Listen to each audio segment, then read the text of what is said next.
Good afternoon. My name is Roberto Franco.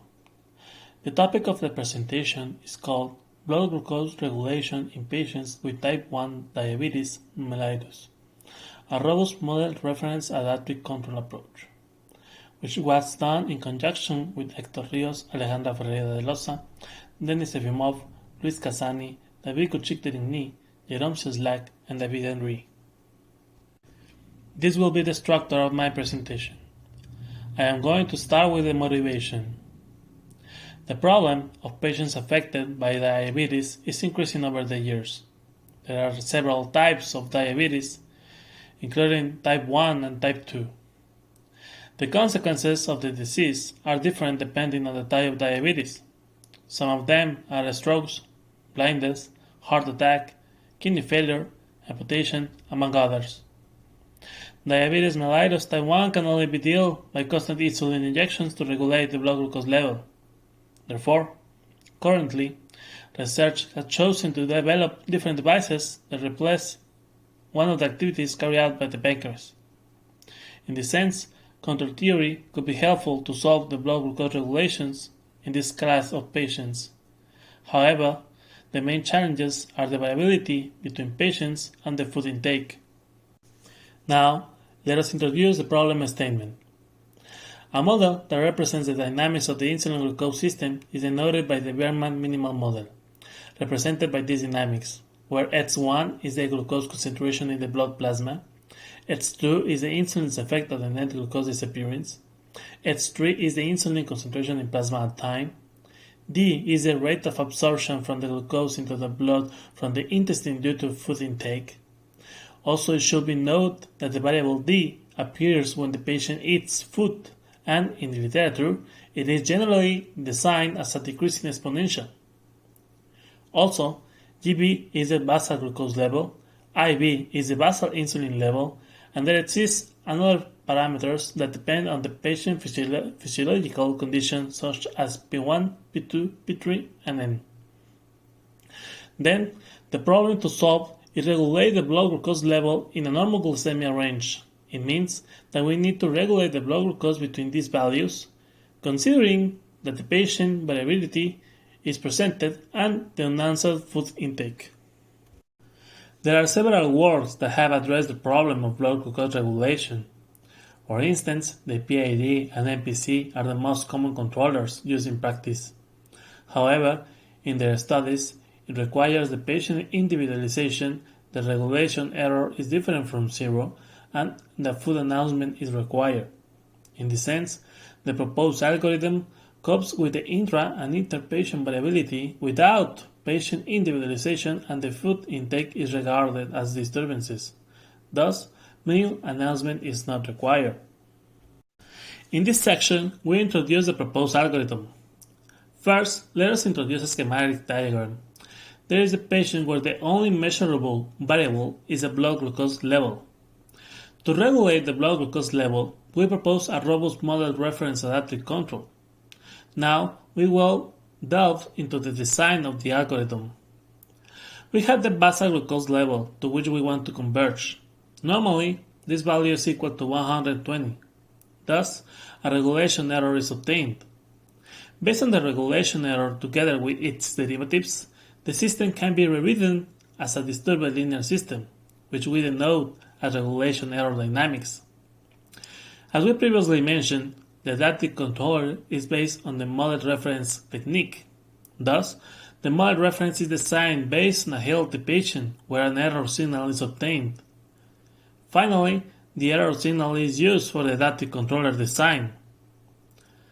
The objective is to make the regulation error dynamics of an unhealthy patient behave like a healthy patient through a robust model reference adaptive controller.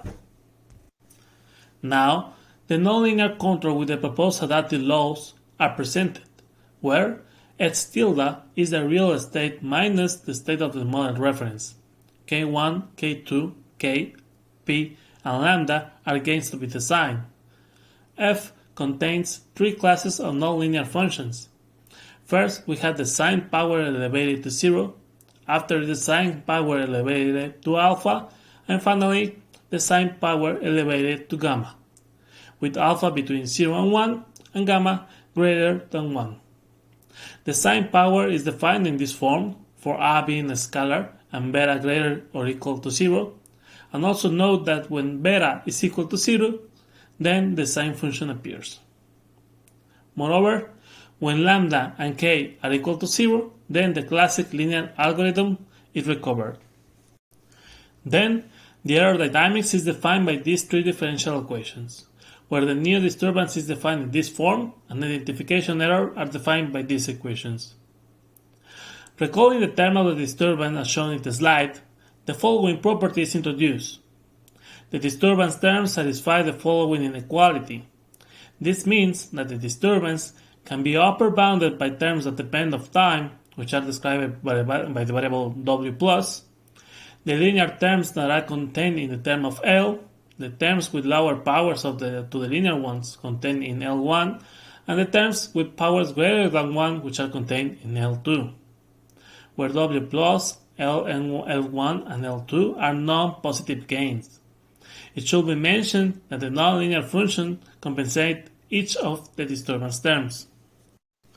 Now, the main result described by theorem 1 is presented.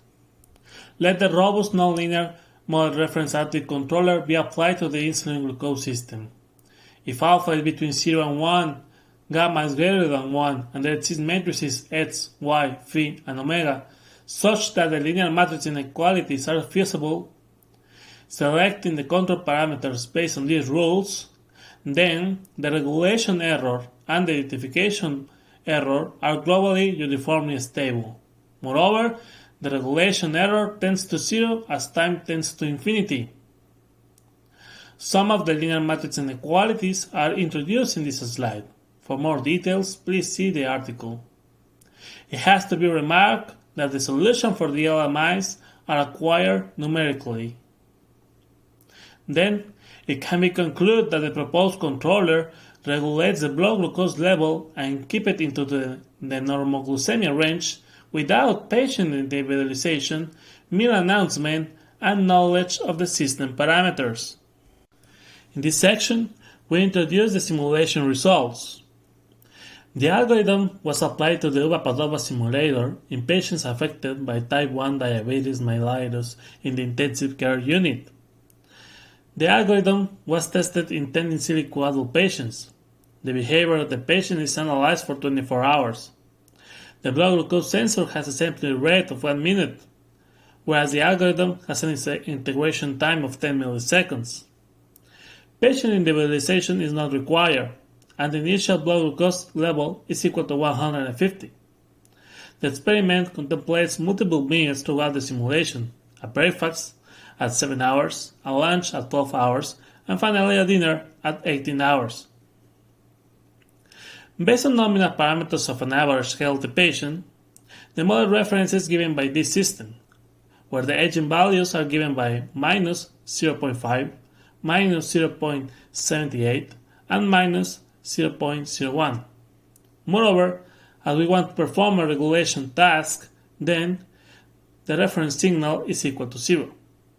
Now, based on theorem 1, fixing the control parameters as it is shown, with alpha equal to 0.5 and beta equal to 1.5, the LMI solution are given by this set of matrices and vectors. Now, we show the mean blood glucose level of the adult patient cohort using the proposed approach, where, even in the presence of food intake and parameters trying this, the algorithm works properly, setting the glucose level within the range of normoglycemia most of the time, avoiding hyper and hypoglycemic. Next, the CBG table is shown, where the performance of the algorithm is evaluated from the pre-established zones. Zone A established the best performance, followed by Zone B, Zone C, Zone D, and finally Zone E, which establishes the worst performance. As can be seen, 60% of the patients are in Zone A, while 40% are in Zone B, indicating a good performance of the proposed algorithm. This slide shows the average insulin injection rate for the adult patient cohort when the response to the food intake is autonomous. Then, To illustrate the performance of the proposed approach, we introduce the following table, where it can be observed that 97% of the simulation time, the algorithm is within the normoglycemic range, and the remaining time in the hyperglycemia range. It should be noted that this time out of the range is normal due to the food intake. In addition, the LBGI, which refers to the measure of the frequency and extent of blood glucose readings, and the HBGI, which refers to the measure of the frequency and extent of high blood glucose readings, are introduced. The LBGI index must be less than 1.1, which is satisfied by the proposed controller, and HBGI index must be less than 5, which is also satisfied. Therefore, it is concluded that the algorithm remains in normoglycemia range most of the time, and the hypo and hyperglycemia risk are minimum. Finally, we introduce the conclusions. First, we have that the blood glucose regulation problem for patients affected by type 1 diabetes mellitus using the intravenous route is solved. A constructive synthesis of the controller in terms of LMIs is given. We are not considering patient individualization, food announcement, and knowledge of the system parameters.